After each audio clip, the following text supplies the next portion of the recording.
Welcome to master mind of GK. एक बार फिर से आप लोग का स्वागत है मास्टर माइंड ऑफ जीके में। फ्रेंड्स, आज इस वीडियो में बिहार पुलिस फायरमैन और उत्पाद पुलिस के लिए 100 प्रश्नों का फुल लेंथ प्रैक्टिस सेट देखेंगे, जिसमें आपका टोटल 100 प्रश्न है। ठीक है फ्रेंड्स, देखिए दोनों का सिलेबस एक है, इसलिए जो स्टूडेंट बिहार पुलिस फायरमैन की तैयारी कर रहे हैं और जो उत्पाद पुलिस की तैयारी कर रहे हैं, दोनों प्रैक्टिस सेट जरूर देखें। चलिए फ्रेंड्स, तो शुरू करते हैं वीडियो को लाइक नहीं किए तो वीडियो को लाइक कर दिए, और चैनल को सब्सक्राइब नहीं किए हैं तो चैनल को सब्सक्राइब कर बेल आइकन को दबा दीजिए। आज का पहला सवाल अंग्रेजी का है friends. The matter is presented systematically. ये सेंटेंस हो गया friends, the matter is presented systematically, which word is an adverb. आपका इस सेंटेंस में एडवर्ब कौन है? ठीक है, तो देखिए सिस्टमैटिक में आपका सिस्टमैटिक एक शब्द होता है फ्रेंड्स, उसमें आपका जो आपका लगा हुआ है ALLI। ठीक है, यानी सिस्टमैटिकली। ऑप्शन नंबर आपका डी इसका करेक्ट आंसर हो जाएगा। इसका which word is an adverb, तो ये आपका ये है जो क्रिया विशेषण नहीं हो जाएगा सिस्टमैटिकली, यानी पहला का जो करेक्ट आंसर हो जाएगा ऑप्शन नंबर डी हो जाएगा। दूसरा नंबर सवाल को देखिए, मानव शरीर की सबसे बड़ी ग्रंथि कौन सी है? तो मानव शरीर की सबसे बड़ी ग्रंथि अर्थात ग्लैंड है जो आपका लीवर यकृत है। ऑप्शन नंबर डी इसका करेक्ट आंसर होगा। गेस करते चलिएगा आप लोग फटाफट। यूरिया का निर्माण कहाँ होता है? 3 नंबर सवाल का। तो यूरिया का निर्माण जो होता है फ्रेंड्स कहाँ होता है? गेस कीजिए। तो देखिए, जो मानव शरीर का सबसे बड़ी ग्लैंड है आपका यकृत, उसी में यूरिया का निर्माण होता है। तो ऑप्शन नंबर बी 3 का करेक्ट आंसर हो जाएगा। चौथा नंबर, व्याकरण की दृष्टि से कौन सा शब्द विशेषण नहीं है? इसमें कौन सा है जो विशेषण नहीं है, इसको आपको छांटना है। 4 का करेक्ट आंसर हो जाएगा फ्रेंड्स, भय है जो आपका विशेषण नहीं है। भय है जो फ्रेंड्स आपका भाववाचक संज्ञा है, न कि विशेषण है। बाकी भयभीत, निर्भीक, अभीरु ये सभी विशेषण का उदाहरण है। ये भय है जो आपका है फ्रेंड्स आपका भाववाचक संज्ञा के अंतर्गत आएगा। मलेरिया से प्रभावित अंग बताए। मलेरिया रोग होता है फ्रेंड्स, तो कौन सा अंग प्रभावित होता है? तो देखिए आपका तिल्ली एवं RBC इससे प्रभावित होता है। ऑप्शन नंबर बी इसका करेक्ट आंसर हो जाएगा। पिलेग्रा त्वचा या 4D सिंड्रोम किस विटामिन की कमी से होता है? तो 6 का करेक्ट आंसर हो जाएगा फ्रेंड्स आपका ऑप्शन नंबर B3 के कमी के कारण। ठीक है, ऑप्शन नंबर 6 का एक करेक्ट आंसर हो जाएगा। 7वां नंबर सवाल देखिए, वधु का बहुवचन रूप क्या होगा? वधु का बहुवचन रूप देखिए, हिंदी, अंग्रेजी और जीके, जीएस और मैथ सभी इसमें मिक्स है फ्रेंड्स, इसी तरह से आपको पूछा जाएगा। तो 7 का करेक्ट आंसर होगा वधु का बहुवचन हो जाएगा आपका वधुएं। ऑप्शन नंबर बी इसका करेक्ट आंसर होगा। 8 नंबर सवाल, क्रायोजेनिक को दर्शाता है। ये क्रायोजेनिक किसको दर्शाता है? तो देखिए कम तापमान को दर्शाता है। क्रायोजेनिक तकनीक है जो निम्न ताप को दर्शाता है। तो इसका करेक्ट आंसर हो जाएगा फ्रेंड्स ऑप्शन नंबर आपका ए हो जाएगा। 9 नंबर, स्कर्वी रोग किसकी कमी से होता है? तो विटामिन सी के कमी से स्कर्वी रोग होता है। तो विटामिन सी का कमी से, तो इसका करेक्ट आंसर क्या हो जाएगा फ्रेंड्स? ऑप्शन नंबर ए हो जाएगा। विटामिन सी का रासायनिक नाम स्कर्बिक एसिड है। तो अगला सवाल को देखते हैं, किस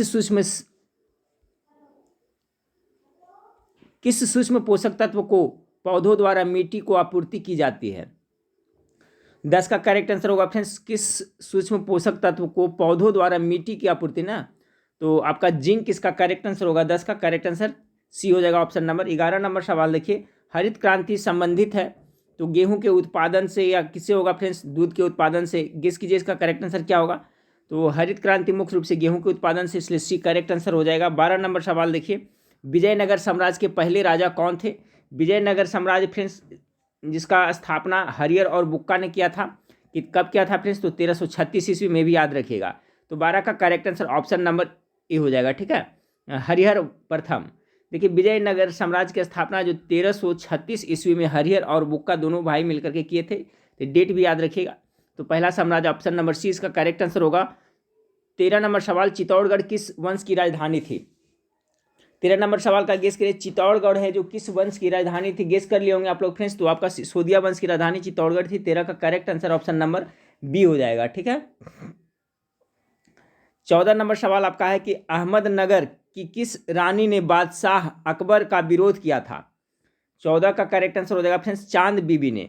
अहमदनगर की किस रानी ने बादशाह अकबर का विरोध किया था? तो चांद बीबी ने किया था। 15 नंबर सवाल को देखें, निम्नलिखित में से कौन सा हरियाणा का पारंपरिक रंगमंच है? 15 का करेक्ट आंसर ऑप्शन नंबर स्वांग हो जाएगा। ठीक है, स्वांग हरियाणा का पारंपरिक रंगमंच है? इसका करेक्ट आंसर ए हो जाएगा। 15 का 16 नंबर सवाल, गुजरात के सोमनाथ मंदिर पर किसने हमला किया था?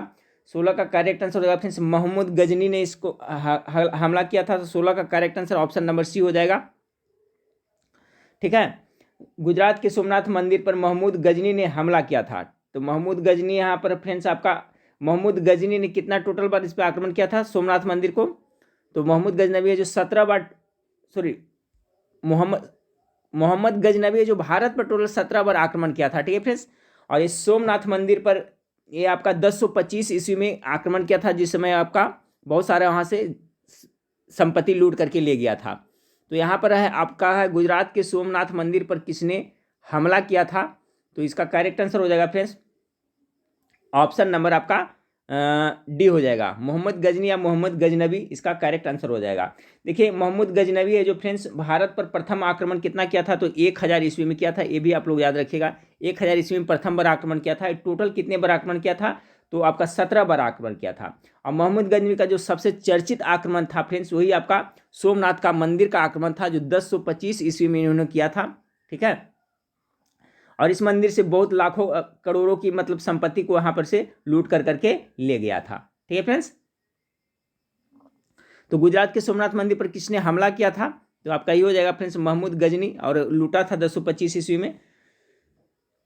चलिए अगला सवाल को देखते हैं फ्रेंड्स। अगला सवाल आपका है 17 नंबर सवाल। देखिए 16 का correct answer option number D हो गया। 17 नंबर सवाल को देखें, कह रहा है फ्रेंड्स कि भूता गीत निम्नलिखित में से किस भारतीय राज्य से संबंधित है?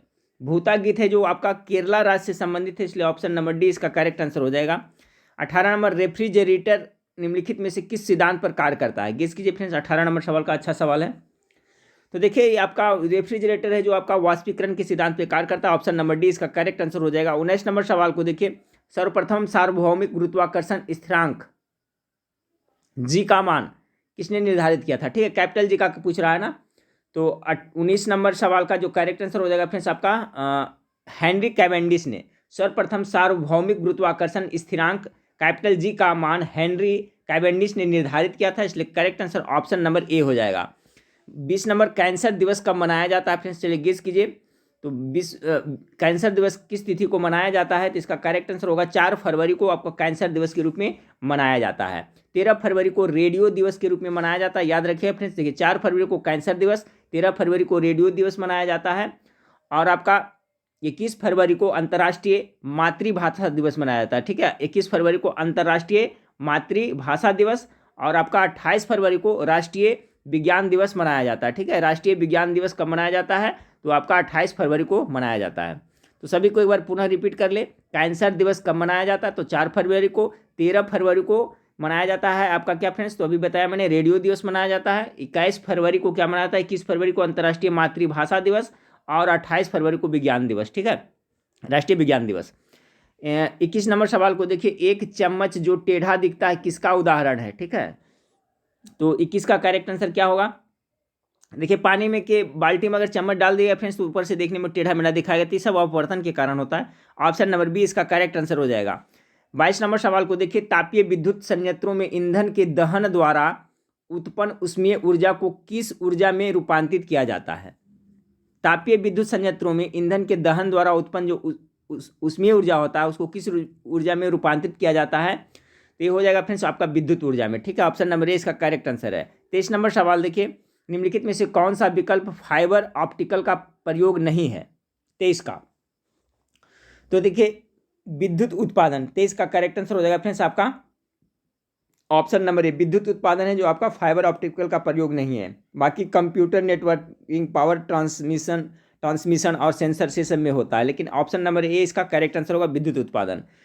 24 नंबर सवाल को देखिए फ्रेंड्स, आपका 35 छात्रों में ऊपर से सूरज का 12वां स्थान है, नीचे से उसका कौन सा स्थान होगा? 24 नंबर सवाल का रीजनिंग टाइप का है फ्रेंड्स। ठीक है, क्या कर रहा है? 35 छात्रों में ऊपर से सूरज का 12वां स्थान है, और नीचे से उसका 35 छात्रों में ऊपर से सूरज का 12वां स्थान है, तो नीचे से उसका कौन सा स्थान होगा? ये कह रहा है ना फ्रेंड्स, तो कौन सा स्थान होगा आपका? देखिए 35 है ना आपका, उसमें से इसका 12वां स्थान, तो 35 में 12 घटा दीजिएगा फ्रेंड्स। ठीक है, और उसमें क्या करेंगे? एक जोड़ देंगे तो आ जाएगा। तो 35 में से 12 जाएगा तो 23 एक 24, यानी 24वां स्थान हो जाएगा। इसका करेक्ट आंसर हो जाएगा ऑप्शन नंबर सी हो जाएगा। 24 नंबर सवाल का correct answer option number C हो जाएगा। 25 नंबर सवाल को देखिए, कह रहा है कि फ्रॉम वर्ड बाई एडिंग मेंट, ये मेंट से कौन सा शब्द बनेगा? तो सिंपल दिख रहा है, डेवलपमेंट बनेगा। ऑप्शन नंबर सी 25 का करेक्ट आंसर है। आगे देखिए आपका रीजनिंग टाइप का फ्रेंड्स दिए गए विकल्पों में से लुप्त संख्या करे तो देखिए यहाँ पर क्या होगा, दिमाग लगाइए इसमें फ्रेंड्स, किस तरह से है, दिख गया जी हाँ, पता चल गया। देखिए 9 और 4 को जोड़ दिया, 9 4 13, 15 6 21, यहाँ पर कितना जोड़ेंगे? 7 जोड़ेंगे तो 15 7 कितना हो जाता है? 42 होता है बीच में, यानी ये दोनों को जोड़ के बीच में लिखा है। तो ऑप्शन नंबर सी इसका करेक्ट आंसर हो जाएगा 26 का। अगला सवाल है फ्रेंड्स, एक हाइड्रोजन बम में कितने न्यूट्रॉन होते हैं? एक हाइड्रोजन बम में 27 का करेक्ट आंसर क्या होगा फ्रेंड्स? तो देखिए एक हाइड्रोजन बम में न्यूट्रॉन इसमें नहीं होते हैं। ऑप्शन नंबर डी इसका करेक्ट आंसर हो जाएगा। ठीक है फ्रेंड्स, हाइड्रोजन परमाणु के नाभिक में केवल क्या एक ही प्रोटॉन पाया जाता है, न्यूट्रॉन नहीं होता है। ठीक है, तो इसका करेक्ट आंसर क्या होगा? एक हाइड्रोजन बम में कितने न्यूट्रॉन होते हैं? तो कुछ भी नहीं होते हैं। तो ऑप्शन नंबर 27 का डी करेक्ट आंसर हो जाएगा। 28 नंबर सवाल देखिए, which part contents the error, find out and choose the answer. ठीक है, इसमें कौन सा गलत है जो कर रहा है? आइदर ही और his friends was interested in learning English. ठीक है, तो देखिए फ्रेंड्स यहाँ ग्रामेटिकली आपका सब्जेक्ट वर्ब एग्रीमेंट में यहाँ पर वाज है, यहाँ पर मिस्टेक है। कैसे क्या गलती कर रहा है फ्रेंड्स? देखिए जब दो नाउन्स है, ठीक है, जब दो नाउन्स आइदर तथा और से जुड़ा हुआ रहता है, ठीक है, तो वर्ब का प्रयोग है जो और का है ना, इसके बाद वाले नाउन के अनुसार होता है। तो देखिए और के बाद में आपका नाउन है क्या? His friends. तो फ्रेंड्स प्लूरल है, तो यहाँ पर क्या होना चाहिए फ्रेंड्स? यहाँ पर वर होना चाहिए ना। वाज का प्रयोग यहाँ पर क्या होना चाहिए? वेयर होना चाहिए, ये होना चाहिए। तो यहाँ पर वाज क्या था? आपका मिस्टेक किस में है? तो इसी में है, यानी कि आपका 28 का correct answer option number D हो जाएगा। ध्यान से सभी याद रखिएगा। आपका आइदर, यहाँ पर देखिए फ्रेंड्स, आइदर या हो या और हो, इससे अगर ये जुड़ा हुआ है तो जब भी वर्ब लगेगा तो उसके और के बाद आने वाला जो आता है ना नाउन, उसी के अनुसार होता है। 29 नंबर सवाल को देखिए। 29 नंबर सवाल आपका है कि मुझे है आप मेरे मनोभाव न समझ सके, खाली स्थान के लिए सही विकल्प क्या होगा? तो मुझे क्या है? खेद है, शोक है, दुख है, दर्द है। चलिए कॉमन सेंस लगाइए इसमें। मुझे तो क्या होगा? शोक तो होगा नहीं, दुख दर्द नहीं, मुझे खेद है। ठीक है, मुझे खेद है कि आप मेरे मनोभाव न समझ सके। ऑप्शन नंबर ए इसका करेक्ट आंसर हो जाएगा। 30 नंबर सवाल को देखिए, वह छोटी से छोटी संख्या ज्ञात कीजिए जिसके कितना 1456 में जोड़ने पर यह कितना 6 5 और 4 से पूर्णतः विभाजित हो जाता है फ्रेंड्स। तो ये देखिए आपका सिंपल है, क्या करना है इसमें आपका पता होगा। 6 5 4 का क्या करेंगे? लसर निकाल लेंगे। 6 5 4 का लसर निकालिएगा तो इसका लसर आएगा आपका 6 5 4 का तो 3 आपका 60 आएगा। ठीक है फ्रेंड्स, इसका लसर कितना आएगा? 6 5 4 का क्या आएगा? लसर 60 आएगा। अब क्या करेंगे फ्रेंड्स? 60 से जो इसमें भागा दे देंगे, कितना है? 60 से इसमें भागा दे देंगे तो शेष आपका 60 से भागा दीजिएगा तो आपका बचेगा कितना? 16 बचेगा। ठीक है, तो 16 बचेगा तो 16 फिर क्या कहेंगे? 60 में से आपका कितना, उसमें से 16 घटा देगा तो इसका करेक्ट आंसर हो जाएगा।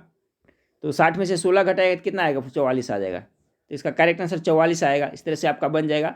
वह छोटी सी सिचुएशन ज्ञात कीजिए जिससे इतना में जोड़ने पर इतना से पूर्णतः विभाजित हो जाता है। तो ये फ्रेंड्स आपका किसका लसर निकाल करके और जितना लसा आता है उससे इसमें भाग देते हैं। भाग देने पर जो शेष बचता है फ्रेंड्स वो लसर में क्या करते हैं? घटा देते हैं। तो उसका करेक्ट आंसर आ जाएगा। तो वही आपका 60 में से शेष 16 घटाइएगा तो आपका 44, करेक्ट आंसर डी हो जाएगा 30 का।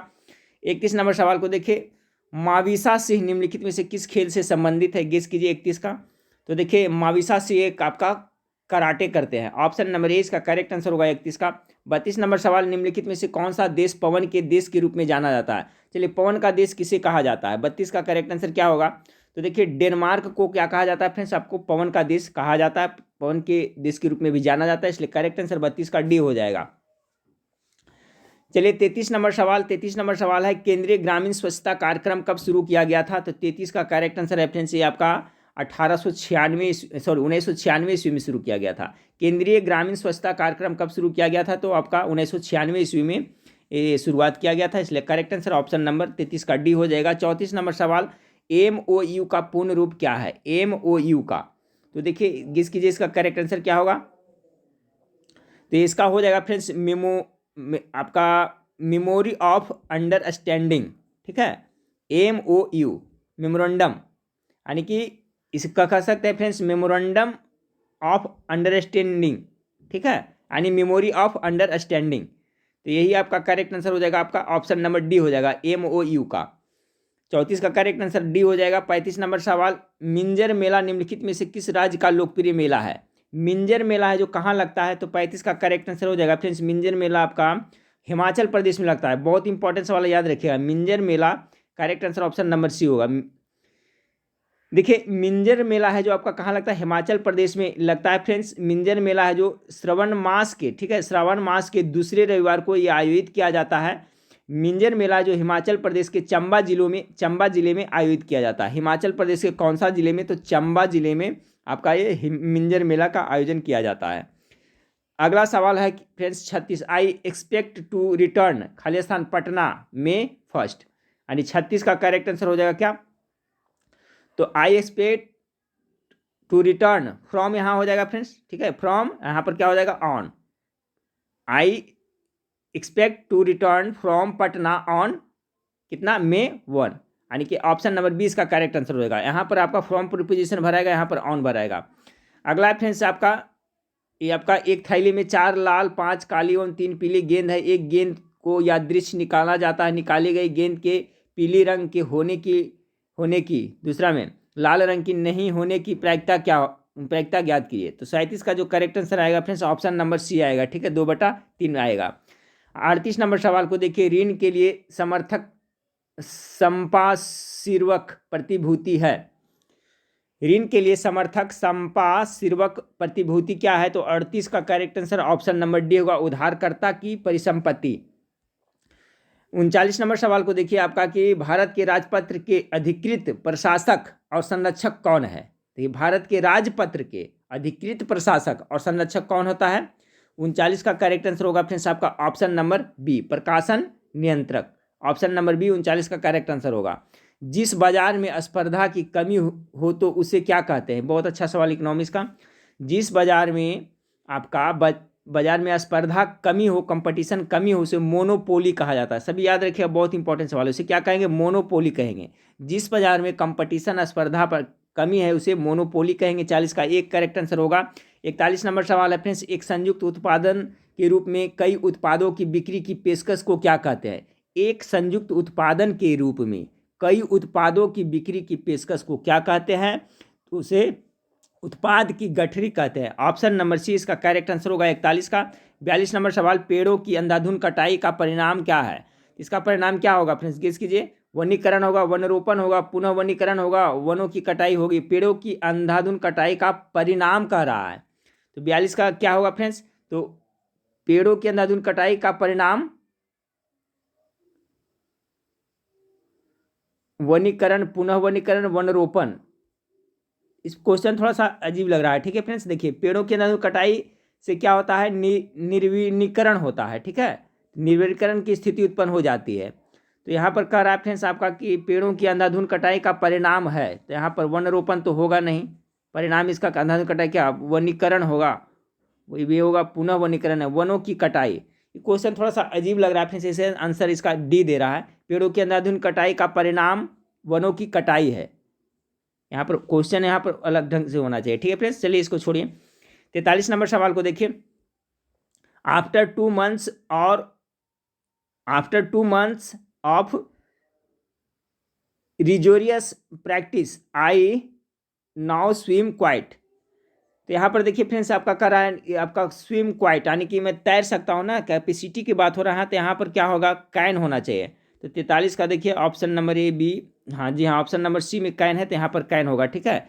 आई कैन नाउ स्विम, यानी ऑप्शन नंबर सी 43 का करेक्ट आंसर हो जाएगा। कह रहा है आफ्टर 2 months, यानी 2 महीना के लगातार प्रैक्टिस के साथ में मतलब वो तैरने की कैपेसिटी उसमें आ गई, सीख गया, तो ऑप्शन नंबर सी इसका करेक्ट आंसर हो जाएगा। 44 नंबर सवाल को देखिए फ्रेंड्स, 44 नंबर सवाल आपका है, 44 नंबर सवाल में आपका कह रहा है भारत के कुछ भागों में मिट्टी का रंग लाल होने का कारण क्या है? देखिए भारत के कुछ भागों में लाल मिट्टी पाई जाती है, तो उसका मुख्य कारण क्या है? तो उसमें होता है फेरिक ऑक्साइड की मौजूदगी के कारण। ये क्वेश्चन देखिए इस तरह से पूछा जाता है कि मिट्टी का लाल रंग होता है किसके कारण? तो वही फेरिक ऑक्साइड की मौजूदगी के कारण है, जो उसका रंग होता है क्या?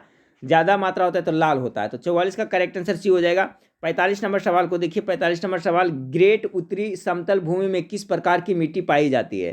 45 का जो आपका करेक्ट आंसर हो जाएगा फ्रेंड्स आपका ग्रेट उत्तरी है ना, तो आपको कछार मिट्टी पाई जाती है। ऑप्शन नंबर ए इसका करेक्ट आंसर हो। भारत के ग्रेट उत्तरी समतल भूमि में कछार, देखिए कछार मतलब कन्फ्यूज नहीं है, कछार मिट्टी को क्या कहता है? जलोढ़ भी कहा जाता है। जलोढ़ कहिए, दोमट कहिए, ठीक है, तो एक ही होगा। तो देखिए ग्रेट उत्तरी समतल भूमि में मुख्य रूप से देखा जाए तो कछार मिट्टी या फ्रेंड्स इसको क्या कह सकते हैं आप लोग? जलोढ़ मिट्टी कहते हैं, जो भारत में सबसे अधिक पाया जाता है। तो ये कछार या जलोढ़ एक ही है, तो इसका correct answer option number A हो जाएगा 45 का। ऐसे क्वेश्चन पूछे भारत में सबसे ज़्यादा कौन सा मिट्टी पाई जाती है, तो वही जलोढ़ मिट्टी पाई जाती है। नर्मदा नदी का उद्गम स्थल कौन सा है? 46 का करेक्ट आंसर हो जाएगा फ्रेंड्स ये आपका अमरकंटक की पहाड़ी से नर्मदा नदी निकलती है। 47 नंबर सवाल आपका है फ्रेंड्स, सिंपल है आपका, एक उत्पाद का क्रय मूल्य क्या है? क्रय मूल्य पूछ रहा है, यदि उसे इतना रुपये में बेचे तो इतना लाभ होता है। एकदम सिंपल, एक नियम पर भी बना सकते हैं फ्रेंड्स, तो इसको इस तरह से बना सकते हैं, क्रय मूल्य बराबर डायरेक्ट फार्मूला लगा सकते हैं। तो क्रय मूल्य बराबर क्या हो जाएगा आपका? इतना गुना कितना हो जाएगा? इतना गुना 100 हो जाएगा, और 13% का लाभ है ना, तो कितना 113 से भागा दीजिएगा, तो इसको सोल्व कीजिएगा तो इसका आंसर आ जाएगा। ठीक है, एक नियम पर भी बना सकते हैं फ्रेंड्स कि माना कि क्रय मूल्य 100 रुपया है तो विक्रय मूल्य 100 कितना हो जाएगा? 113 हो जाएगा। जब 1 रुपया, तो इस तरह से बनाइएगा तो बन जाएगा, नहीं तो फिर डायरेक्ट फार्मूला लगाएगा फ्रेंड्स, तो आपका हो जाता है यहाँ पर क्रय मूल्य बराबर विक्रय मूल्य गुना 100 बटा कितना हो जाएगा? विक्रय मूल्य गुना 100 बटा 113 हो जाएगा, जो 13% लाभ हो रहा है। तो 47 का जो आपका करेक्ट आंसर आएगा फ्रेंड्स ऑप्शन नंबर आपका ए आएगा, 24,000 रुपया। 48 नंबर सवाल, भागीरथी निम्नलिखित में से किस नदी का प्रमुख तट है? तो 48 का करेक्ट आंसर हो जाएगा फ्रेंड्स गंगा का। 49 नंबर सवाल देखिए, आनंद मठ पुस्तक के लेखक कौन है? तो 49 का जो आपका करेक्ट आंसर हो जाएगा ऑप्शन नंबर सी हो जाएगा, बंकिम चंद्र चट्टोपाध्याय। ठीक है, बंकिम चंद्र हो जाएगा, आनंद मठ पुस्तक के होगा ना बंकिम चंद्र, तो ऑप्शन नंबर सी 49 का करेक्ट आंसर हो जाएगा। 50 number, choose the wrongly spelled word, इसमें से गलत कौन लिखा हुआ है आपको बताना है 50 नंबर सवाल में। तो देखिए आपका डिवाइस सही है, डेविलिस भी सही है, डेविएशन भी सही है, ये आपका गलत है फ्रेंड्स, ऑप्शन नंबर डी इसका गलत है, क्योंकि इसका मीनिंग होगा आपका DEVIOUS होता है। ठीक है, डेवियस होता है ना कि डेवियस होता है, यहाँ पर आई होना चाहिए, तो इसलिए रॉन्ग स्पेल्ट यही है आपका ऑप्शन नंबर डी। चलिए 52 नंबर सवाल को देखिए। 52 नंबर सवाल देखिए फ्रेंड्स आपका, 51 नंबर सवाल हो गया। 52 नंबर सवाल आपका है, बहुप्रयोग प्लास्टिक के पानी की बोतलें की बनी होती है। एक मिनट फ्रेंड्स, यहाँ 51 नंबर सवाल हम लोग ने, यहाँ 51 नंबर सवाल हम लोग को छूट रहा है फ्रेंड्स, ये कहोगे 51 नंबर सवाल नहीं देखे। ठीक है, 51 नंबर सवाल वही तो यहाँ पर दिख रहा है। 51 नंबर सवाल देखिए, इसमें है भारतीय संविधान के प्रारूप समिति में कितने सदस्य थे? ठीक है, ये छूट रहा था। तो 51 का जो करेक्ट आंसर हो जाएगा फ्रेंड्स, देखिए भारतीय संविधान के प्रारूप समिति में कितने सदस्य थे? तो टोटल 7 सदस्य थे, सभी लोग याद रखिएगा। ठीक है, देखिए इसमें थोड़ा सा PDF बनाने में, तो ऑप्शन नंबर बी इसका करेक्ट आंसर 51 का। प्रारूप समिति का गठन कब हुआ था फ्रेंड्स? तो आपका 29 अगस्त, कितना याद रखिएगा, 29 अगस्त 1947 ईस्वी में प्रारूप समिति का गठन किया गया था फ्रेंड्स। ठीक है, तो इसमें सदस्यों की संख्या कितने थे? तो 7 थे फ्रेंड्स, जिसमें आपका भीमराव अम्बेडकर, फिर आपका डॉक्टर KM मुंशी, फिर उसका N माधव, इस तरह से 7 सदस्य टोटल थे। ठीक है, तो 51 नंबर सवाल का करेक्ट आंसर आपका बी हो जाएगा।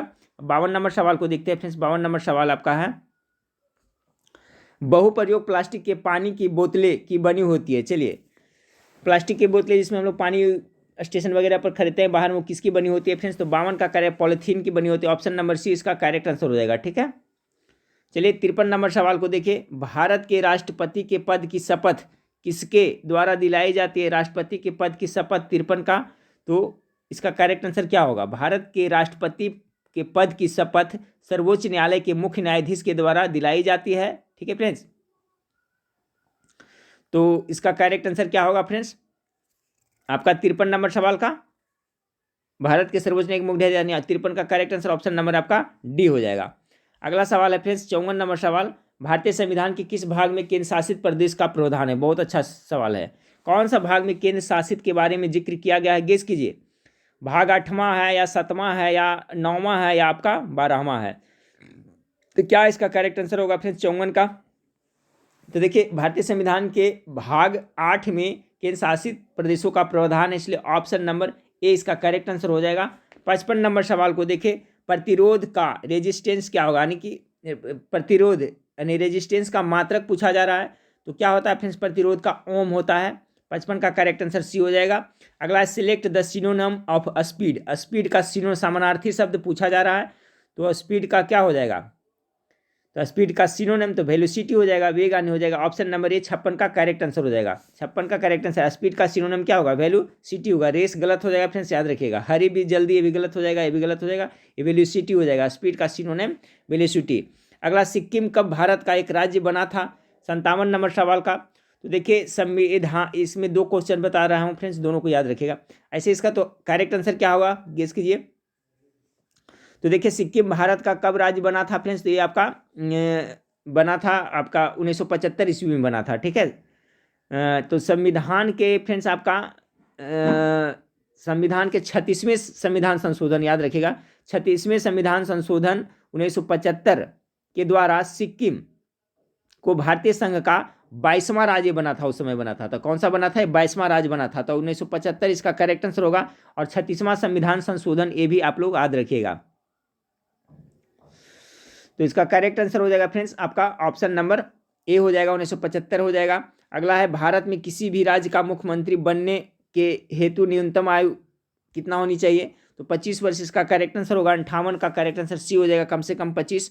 क्योंकि फ्रेंड्स आपका जो एमएलए का, ठीक है, member of legislative assembly, MLA का फुल फॉर्म समझते हैं ना, जिसे हम लोग विधायक कहते हैं, ठीक है। ये सब याद रखिएगा फ्रेंड्स। जैसे MLA तो मेंबर ऑफ लेजिस्लेटिव असेंबली एक हो गया फ्रेंड्स एमएलए का, और MP हो गया मेंबर ऑफ पार्लियामेंट। तो दोनों का जो न्यूनतम आयु निर्धारित की गई फ्रेंड्स कितना, 25 वर्ष। इसलिए प्रधानमंत्री का भी न्यूनतम आयु 25 वर्ष हो गया, और मुख्यमंत्री का भी कितना हो गया, 25 वर्ष हो गया। ऑप्शन नंबर सी इसका करेक्ट आंसर है। 59 नंबर सवाल देखिए मैथमेटिक्स का है फ्रेंड्स, ये आपका कह रहा है यदि P तथा Q का अनुपात 4 इतना है तथा लसा इतना दिया हुआ, तो P Q का मान तो बना सकते हैं अपने अपने तरीके से फ्रेंड्स। जैसे मान लेते हैं P बराबर, यहाँ x शामिल करते हैं, तो P बराबर 4x मानते हैं, ठीक है। तो Q बराबर कितना हो जाएगा, 3x हो जाएगा। और पूछ रहा है फ्रेंड्स आपका क्या, P और Q का, यानी कि x का मान निकाल लेंगे, पुट कर देंगे जोड़ के, तो हो जाएगा फ्रेंड्स। तो यह लसा कर रहा है ना, तो लसा में क्या होता है, यानी इसका P और Q का, तो ये दोनों का मल्टीप्लाई ही तो लसा होता है। तो यानी इसको हम लिख सकते हैं 4x इंटू कितना, 3x लिख सकते हैं। बराबर कितना लिख सकते हैं फ्रेंड्स सबके 36, और x मान है ना, तो x हो जाएगा। इससे देखिए आपका क्या होगा, x का मान निकल जाएगा। इससे x का मान निकला, 4 तिया 12x हो गया, यहाँ हो गया फ्रेंड्स, यहाँ पर 36 है यहाँ पर। तो x बराबर इसमें सोल्व करिएगा तो कितना आएगा, x का इसमें मान आ जाएगा आपका एक एक से, तो x ऐसा ही कट जाएगा फ्रेंड्स, बाकी बच जाएगा इतना। तो 4 तिया 12, 12 तिया 36, यानी x बराबर 3 आया। कितना आया, x बराबर आपका 3 आ जाएगा। अब x बराबर जब मान आ गया 3 आ गया फ्रेंड्स, और p प्लस क्यू के कर रहा था, p हम लोग कितना मान रहे थे, 4x मान रहे थे, और q कितना मान रहे थे, 3x मान रहे थे। तो 4 3 कितना हो जाएगा, 7x हो जाएगा। और x बराबर 3 आया, तो 3 के यहाँ पुट करिए, तो 7 21 हो जाएगा। इसका करेक्ट आंसर ऑप्शन नंबर आपका डी हो जाएगा। अपना अपना तरीका से इसको बना सकते हैं फ्रेंड्स। 59 का correct answer option number D हो जाएगा। मैथ का सॉल्यूशन फ्रेंड्स मैं दूंगा, ठीक है। उसके लिए अभी थोड़ा एप्लीकेशन पे बहुत ज़्यादा वर्क कर रहे हैं फ्रेंड्स, क्योंकि इस पर बहुत सारा मटेरियल डाल रहा हूँ पूरे सिलेबस के अनुसार, और बहुत आपको फायदेमंद होगा वो एप्लीकेशन भी, इसलिए समय नहीं मिल पा रहा है। आपका हिंदी का वीडियो और जीके जीएस का और अंग्रेजी का भी वीडियो कुछ दिन में प्रोवाइड करा जाएगा, और मैथ का भी स्पेशल कुछ क्लास ले लेंगे फ्रेंड्स, जिससे कवर हो जाएगा। मैथ से आपको 8 से 10 प्रश्न ऐसा ही सिंपल नहीं पूछा जाएगा। विशेष आपको फोकस करना है फ्रेंड्स आपको जीके जीएस पर, और हिंदी है जो अभी ईजी रहेगा फ्रेंड्स, थोड़ा देख लिया तो हो जाएगा। तो चलिए 59-60 नंबर सवाल का रेफरेंस, 10 पुरुष तथा 5 महिलाएं एक कार्य को 60 दिनों में पूरा करते हैं। यदि एक पुरुष 2 महिलाओं का कार्य कर सकता है, तो 5 पुरुष तथा 20 महिलाएं उसी कार्य के आधे भाग को पूरा करने में कितना समय लगेगा। इसका सॉल्यूशन करेगा फ्रेंड्स। इसका करेक्ट आंसर जो आपका आएगा ऑप्शन नंबर बी आएगा, 25 आएगा, ठीक है, 25 दिन।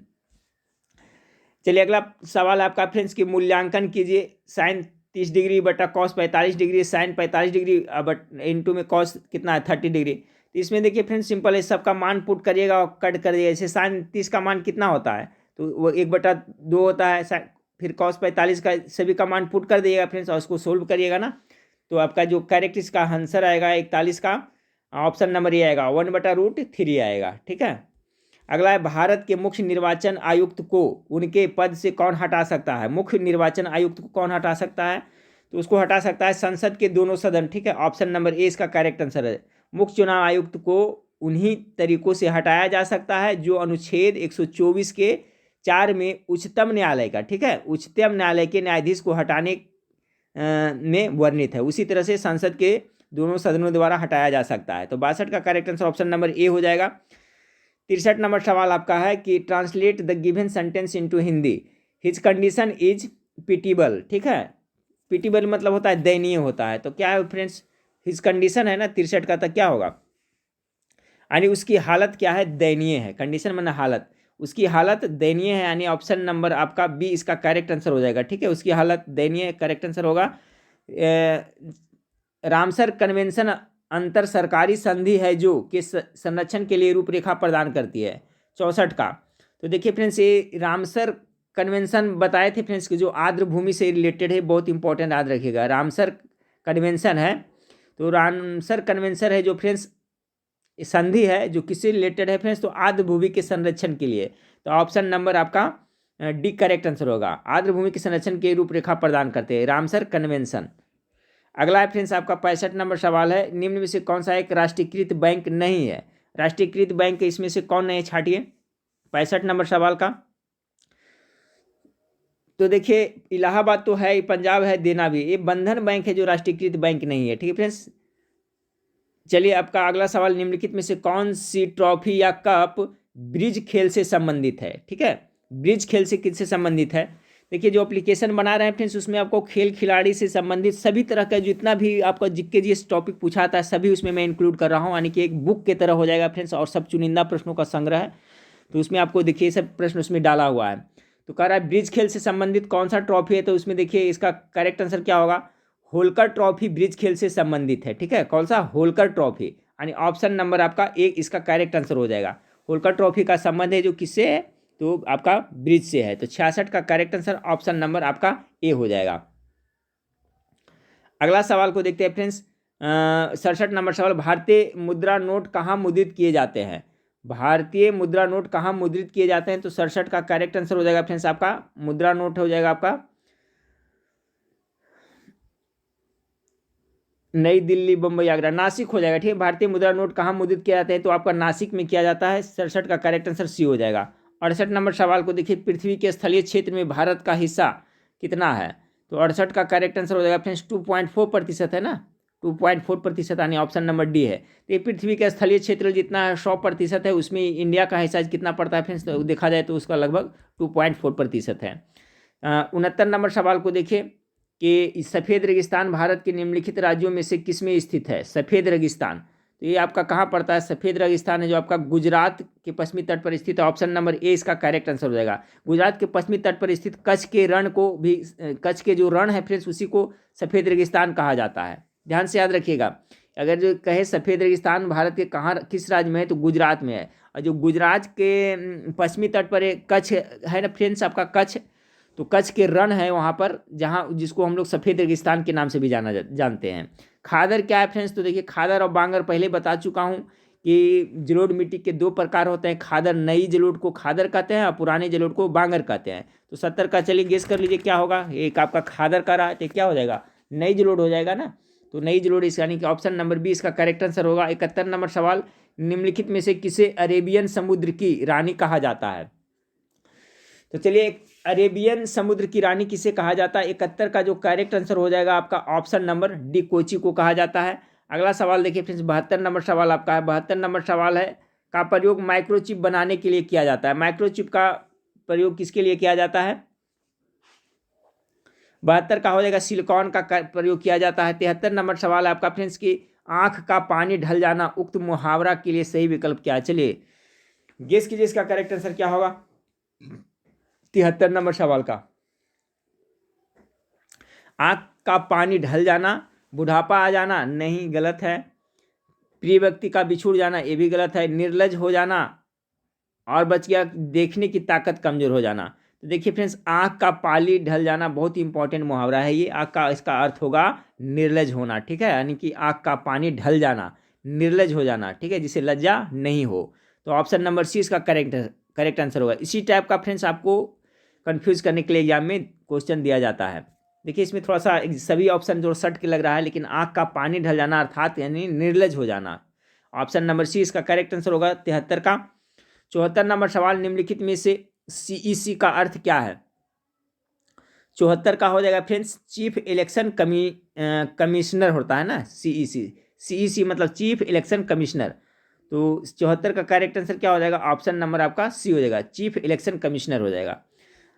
वान भट्ट की आत्मकथा किसकी औपन्यासिक कृति है? वान भट्ट की आत्मकथा है जो किसकी औपन्यासिक कृति है? 75 का करेक्ट आंसर क्या हो जाएगा friends? Hazari Prasad Dwivedi. Option number 20 का करेक्ट आंसर होगा। ठीक है, आप हर्षचरित वान भट्ट वाला नहीं समझिएगा फ्रेंड्स। यहाँ क्वेश्चन दूसरा है, कह रहा है ना वान भट्ट की आत्मकथा ये किसकी औपन्यासिक कृति है? तो ये किसकी है? आपका हजारी प्रसाद द्विवेदी का। 75 का करेक्ट आंसर बी होगा। 76 नंबर सवाल, दाब को नापा जाता है तो दाब किससे नापते हैं? द्रव्यमान घनत्व में किए गए कार्य, बल एवं क्षेत्रफल या बल एवं दूरी। 76 का करेक्ट आंसर क्या होगा? सी हो जाएगा। ठीक फ्रेंड्स, बल, दाब को बल एवं क्षेत्रफल से नापा जाता है। ऑप्शन नंबर 20 का करेक्ट आंसर हो जाएगा। 77 नंबर सवाल को देखिए, choose the antonym of the given word. ठीक है, तो इसका आपका एंटोनियम का रहा है फ्रेंड्स। तो देखिए स्टिंजी मतलब क्या होता है? स्टिंजी मतलब कह सकते हैं आप उसको कंजूस कह सकते हैं। ठीक है, माइजर जिसको कहते हैं कंजूस होता है। तो स्टिंजी मतलब कंजूस है, इसका उल्टा कर रहा है। तो कंजूस का उल्टा क्या होता है? उदार करने वाला, यानी जेनरस हो जाएगा। ऑप्शन नंबर ए इसका करेक्ट आंसर होगा 77 का।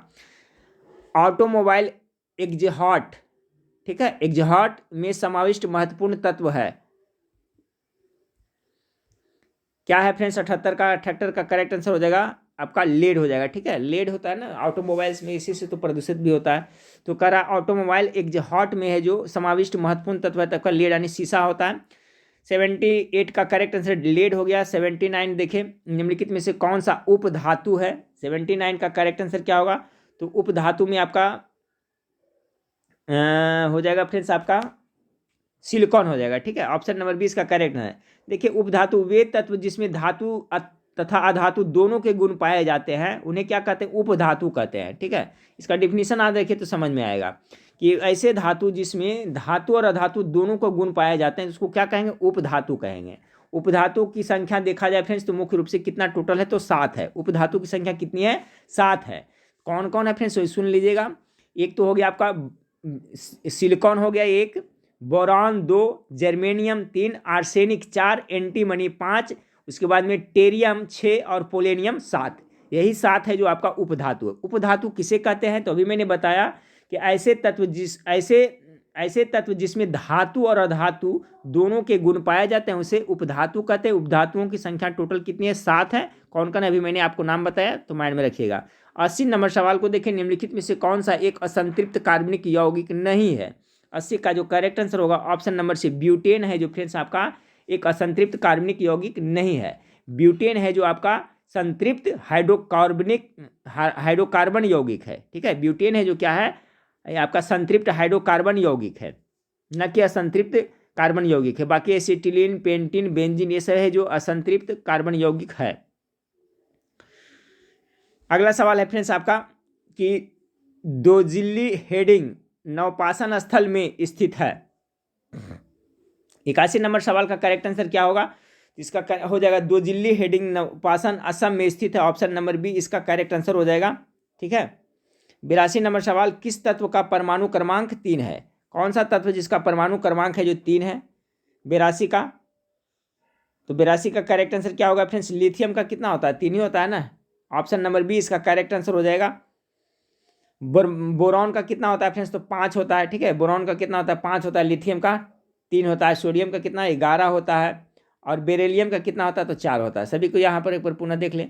बोरॉन का परमाणु क्रमांक 5, लिथियम का 3, सोडियम का 11, बेरिलियम का कितना होता है? 4 होता है। ठीक है, 83 देखिए फ्रेंड्स, निम्नलिखित में से कौन सी गैस अक्रिय गैस नहीं है? चलिए, अक्रिय गैसों की संख्या टोटल कितनी है मैं पहले भी बता चुका हूँ फ्रेंड्स।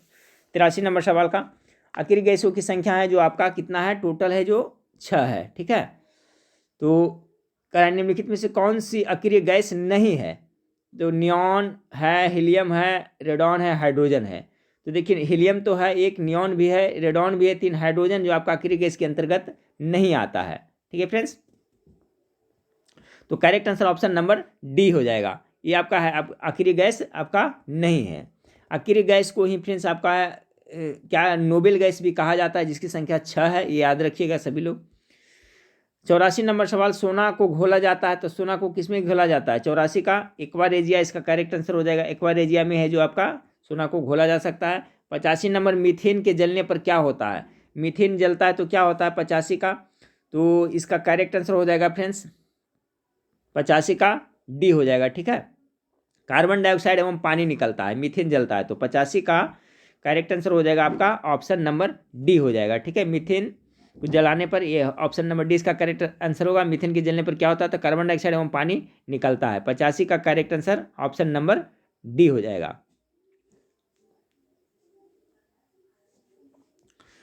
ये बहुत ही इंपॉर्टेंट सवाल है, फिर से पूछा जा सकता है कि मीथेन के जलाने पर क्या होता है? तो कार्बन डाइऑक्साइड के साथ साथ पानी भी निकलता है, याद रखिएगा। लोहे में जंग लगना एक सामान्य उदाहरण है। लोहा में जो जंग लगता है, देखिए एक क्वेश्चन भी बहुत इंपॉर्टेंट है, आप लोग इसका कॉन्सेप्ट क्लियर रखिएगा। भौतिक परिवर्तन कौन है और रासायनिक परिवर्तन कौन है? तो इसका बहुत बार मैं बताया हूँ, ट्रिक से भी बताया हूँ, फिर सबको याद भी होगा। तो लोहे में जंग लगता है, कौन सा परिवर्तन होगा? चलिए आप लोग ये देखिए, आप लोग इसका सही आंसर कीजिए 86 का। तो देखिए इसका हो जाएगा रासायनिक परिवर्तन हो जाएगा। रासायनिक परिवर्तन का उदाहरण है, इसका सिंपल फंडा है फ्रेंड्स, रासायनिक परिवर्तन भौतिक परिवर्तन के, कि जो परिवर्तन हो जाने पर पूर्ण स्थिति में नहीं आता है कोई वस्तु, जैसे कि दूध है, ठीक है फ्रेंड्स, क्या है? दूध है। दूध से आपका क्या बन गया? दही बन गया। दही से आप लाख कोशिश कर ले, दूध बनेगा? नहीं बनेगा। तो ऐसा परिवर्तन हो जाएगा फ्रेंड्स, तो ये रासायनिक परिवर्तन हो जाएगा। और जो पुनः अपना अवस्था में आ जाता है तो भौतिक परिवर्तन। इसी तरह से छाट लीजिएगा, जैसे पानी का जमना या बर्फ का पिघलना भौतिक परिवर्तन है, ठीक है। कपूर जो है फ्रेंड्स उसको गर्म करिएगा उधर पातन विधि से, तो वो भी भौतिक परिवर्तन का उदाहरण है। 87 नंबर सवाल को देखिए, मीठे शीतल पेय का प्रमुख घटक है। मीठे शीतल पेय soft drink friends, Coca Cola Pepsi वगैरह है जो, तो इसमें क्या होता है? कार्बोनेटेड पानी होता है, ठीक है। कार्बोनेटेड पानी होता है। जो सॉफ्ट ड्रिंक होता है उसका प्रमुख घटक कार्बोनेटेड पानी होता है। 87 का correct answer option number A हो जाएगा। 88 नंबर सवाल को देखिए, ओजोन का रासायनिक फार्मूला क्या है? ओजोन का रासायनिक फार्मूला क्या है? 88 नंबर सवाल। तो 88 का जो करेक्ट आंसर होगा फ्रेंड्स, रासायन ओजोन ना O3 हो जाएगा। ऑप्शन नंबर सी इसका करेक्ट आंसर हो जाएगा। 89 नंबर सवाल देखिए, ब्लीचिंग पाउडर का सर्वाधिक सक्रिय घटक क्या है? ब्लीचिंग पाउडर 89 का करेक्ट आंसर हो जाएगा फ्रेंड्स, कैल्शियम हाइपोक्लोराइड होता है। ब्लीचिंग पाउडर का सर्वाधिक सक्रिय घटक है जो कैल्शियम हाइपोक्लोराइड। बहुत इंपॉर्टेंट सवाल है, पूछा जा सकता है, ठीक है। ब्लीचिंग पाउडर का रासायनिक सूत्र देखा जाए फ्रेंड्स तो CaOCl के होल 2 होता है। इसमें कैल्शियम हाइपोक्लोराइड होता है मुख्य रूप से, ठीक है। इसका सक्रिय घटक होता है ब्लीचिंग पाउडर। ब्लीचिंग पाउडर बुझे हुए चूने पर क्लोरीन गैस प्रवाहित करने से बनता है, ठीक है फ्रेंड्स, ये भी आप लोग याद रखिएगा। ब्लीचिंग पाउडर का निर्माण है जो क्या होता है? बुझे हुए चूने पर क्लोरीन गैस को प्रवाहित करने से बनता है। अच्छा सवाल है फ्रेंड्स। ब्लीचिंग पाउडर का सर्वाधिक सक्रिय घटक है तो कैल्शियम हाइपोक्लोराइड, इसका सूत्र बताइए, वो भी याद रखिएगा। 90 नंबर सवाल देखिए, choose the correct meaning of the given item. Gate out of hand, get out यानी कि क्या तरह से कर सकते हैं? हाथ से बाहर चला गया, यानी आउट ऑफ कंट्रोल भी कर सकते हैं। To be out of control. 90 का क्या हो जाएगा? Correct answer option number B हो जाएगा ना, to be out of control. Get out of hand यानी हुआ ना, यानी नियंत्रण के बाहर हो जाना, तो यही हो जाएगा। 91 नंबर, हाँ 91 नंबर सवाल को देखिए फ्रेंड्स, कह रहा है कि एक पदार्थ का पीएच मान 7 से कम हो तो इसका मान माना जाएगा, क्या माना जाएगा? देखिए पीएच स्केल का खोज किसने किया था फ्रेंड्स? तो आपका सोरेनसन साहब ने पीएच स्केल का खोज किया था। इसमें देखिए टोटल कितना होता है? तो 0 से लेकर के कितना आपका 14 तक होता है, ठीक है। तो 14, 7 बीच में रहता है, 7 इधर रहता है फिर 7 इधर रहता है। तो 7 बीच में किसी भी विलियन का पीएच मान 7 रहेगा तो उदासीन हो जाएगा। 7 से कम रहेगा तो अम्लीय हो जाएगा, 7 से अधिक हो जाएगा तो क्षारीय हो जाएगा। तो क्या कर रहा है? 7 से आपका कम कर रहा है ना, तो क्या वो हो जाएगा? अम्लीय होगा, यानी एसिड तेजाब हो जाएगा। ऑप्शन नंबर सी इसका करेक्ट आंसर हो जाएगा। 92 नंबर सवाल को देखिए, भारत स्टेज उत्सर्जक मानक किससे संदर्भित करते हैं? भारत स्टेज उत्सर्जन मानक किसे संदर्भित करते हैं? तो 92 का करेक्ट आंसर हो जाएगा ऑप्शन नंबर ए, वाहनों से होने वाले प्रदूषण, ठीक है। ये आपका है जो भारत स्टेज उत्सर्जन मानक है, जो आपका वाहनों से होने वाले प्रदूषण को क्या करता है? आपका संदर्भित करते हैं। अगला सवाल है फ्रेंड्स, परमिल का समानार्थी शब्द है। परमिल हिंदी से क्वेश्चन है 93 नंबर। परमिल का समानार्थी शब्द क्या होता है? परमिल मतलब का परफ्यूम, गंध कह सकते हैं इसको, ठीक है फ्रेंड्स। तो सर्वोत्तम गंध, यानी कि ऑप्शन नंबर बी इसका करेक्ट आंसर हो जाएगा। परमिल मतलब इसका समानार्थ यही होगा, सर्वोत्तम गंध। निम्नलिखित में से कौन डीडीटी के संबंध में सच है? डीडीटी, ठीक है फ्रेंड्स, डीडीटी के बारे में, डीडीटी का फुल फॉर्म आप लोग याद करिएगा फ्रेंड्स, डाइक्लोरो डाइफिनाइल ट्राइक्लोरोइथेन होता है, ठीक है। डीडीटी का फुल फॉर्म होता है डाइक्लोरो डाइफिनाइल ट्राइक्लोरोइथेन होता है, इसका रखिए, याद रखिएगा। इसके बारे में देखिए क्या कर रहा है, यह क्या कर रहा है फ्रेंड्स, क्या संबंध कुछ सच है, संबंध में सच है, इन कर रहा है। तो देखिए सच इसके बारे में कर रहा है, यह नीले रंग का होता है, नहीं। यह तीखी गंध, इसकी एक तीखी गंध होती है, ये भी आपका नहीं है। यह गैर विषैला है, ये भी नहीं। यह एक संपर्क कीटनाशक है, जी हाँ बिल्कुल, डीडीटी का छिड़काव कीटनाशक के लिए किया जाता है। तो ऑप्शन नंबर डी इसका सही हो जाएगा। क्वेश्चन में ये कर रहा है ना, क्वेश्चन में क्या कर रहा था कि निम्नलिखित में से कौन सा डीडीटी के संबंध में सच है? तो डीडीटी जो है आपका क्या है, कीटनाशक है, इसका फुल फॉर्म याद रखिएगा। 95 नंबर सवाल को देखिए, निम्नलिखित में से 2015 में खोजे गए अणु एंटीबायोटिक का नाम क्या है? 2015 में कौन सा अणु एंटीबायोटिक खोजा गया था फ्रेंड्स? 95 का करेक्ट आंसर हो जाएगा फ्रेंड्स ऑप्शन नंबर सी, टैक्सोवैक्टीन, ठीक है। टैक्सोवैक्टीन खोजा गया था 2015 में, ठीक है। टैक्सोवैक्टीन नामक एक एंटीबायोटिक की खोज आपका 2015 में किया गया था। ये पूछा जाता है कभी, टैक्सोवैक्टीन की खोज कब किया गया था? 2015 में। ये टैक्सोवैक्टीन क्या है? एक एंटीबायोटिक है। 96 नंबर सवाल देखिए, गढ़कटंगा निम्नलिखित में से किस जनजाति का राज्य था? गढ़कटंगा, 96 का करेक्ट आंसर हो जाएगा ऑप्शन नंबर सी, गोंड के, ठीक है। 97 नंबर सवाल को देखिए, which part of a speech is enough in the sentence? Enough is as good as a feast. 97 number सवाल का देखें, तो इसका 97 का करेक्ट आंसर हो जाएगा फ्रेंड्स आपका इनफ इज गुड है। तो इसमें देखिए which part of a speech is enough in the sentence, ये इनफ जो आपका नाउन का हो जाएगा, ठीक है। Enough is as good as a feast, तो यहाँ नाउन हो जाएगा। इनफ इज क्या हो जाएगा इसमें आपका, नाउन की तरह प्रयोग हो रहा है। 98 नंबर सवाल को देखिए, भेड़ का वैज्ञानिक नाम बताइए। चलिए बताइए, भेड़ का वैज्ञानिक नाम क्या होता है? तो ओविज अराइज, ठीक है। ओविज अराइज कहाँ ऑप्शन में दिया है फ्रेंड्स? आपका ऑप्शन नंबर डी में दिया है, इसलिए करेक्ट आंसर ये होगा। भेड़ का जो वैज्ञानिक नाम है जो ओविज अराइज हो जाएगा। मनुष्य का है जो क्या होता है फ्रेंड्स? होमो सैपियंस होता है, याद रखिएगा। मेढक का राना टिग्रीना होता है, ठीक है। और आपका गाय का बॉस इंडिकस होता है, ठीक है फ्रेंड्स। और भैंस का कहेगा फ्रेंड्स तो बुबालस बुबालिस होता है। भैंस का वैज्ञानिक नाम बुबालस और बुबालिस होता है। और गाय का होता है फ्रेंड्स आपका वैज्ञानिक नाम क्या होता है? तो बॉस इंडिकस होता है। मेढक का वैज्ञानिक नाम राना टिग्रीना होता है। मानव का होम्यो सैपियंस होता है। शेर का पूछे फ्रेंड्स तो पैंथरा लियो उसका शेर का होता है। तो सभी याद रखिएगा। 99 नंबर सवाल को देखिए फ्रेंड्स कि फिल्वोक्विनिन किसकी रासायनिक नाम है? फिल्वोक्विनिन किसकी रासायनिक नाम है? 99 का करेक्ट आंसर हो जाएगा फ्रेंड्स फिल्वोक्विनिन, ऑप्शन नंबर ए इसका करेक्ट आंसर, विटामिन के का। सिर में कुल कितनी हड्डियां होती है? 100 नंबर सवाल का फ्रेंड्स, तो सिर आपका सिर में देखा जाए तो टोटल कितने होते हैं? तो सिर में टोटल आपका 24 होता है। ऑप्शन नंबर, सिर में फ्रेंड्स सिर की कुल हड्डियां करा ना, तो कुल जोड़िएगा तो आपका हो जाएगा इतना, सॉरी 29 हड्डियां होती है, ठीक है फ्रेंड्स। सिर में टोटल कितनी हड्डियां होती है? तो आपका 29 होते हैं। देखा जाए फ्रेंड्स तो पसलियों की संख्या, चलिए एक बार मैं रिपीट कर देता हूँ। पसलियों की संख्या अगर देखा जाए, हमारा जो आपका चेस्ट में पसली होता है, पसलियों की संख्या टोटल होता है कितना? 24 होता है। कपाल में कुल हड्डियों की संख्या देखा जाए तो 8 होता है, ठीक है। उसके बाद में सिर की कुल हड्डियां देखा जाए तो कितना होता है? 29 होता है, ठीक है फ्रेंड्स।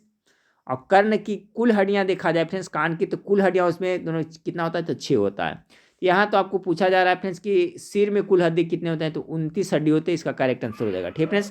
तो ये आपका 100 नंबर का जो था फ्रेंड्स बिहार पुलिस फायरमैन और उत्पाद पुलिस के लिए सिलेबस के अनुसार प्रैक्टिस सेट दिया हुआ था, एक मार्केट में आया है फ्रेंड्स आपका रहमान जी का, उसी से ये मैं आप लोग को प्रोवाइड कराया हूँ।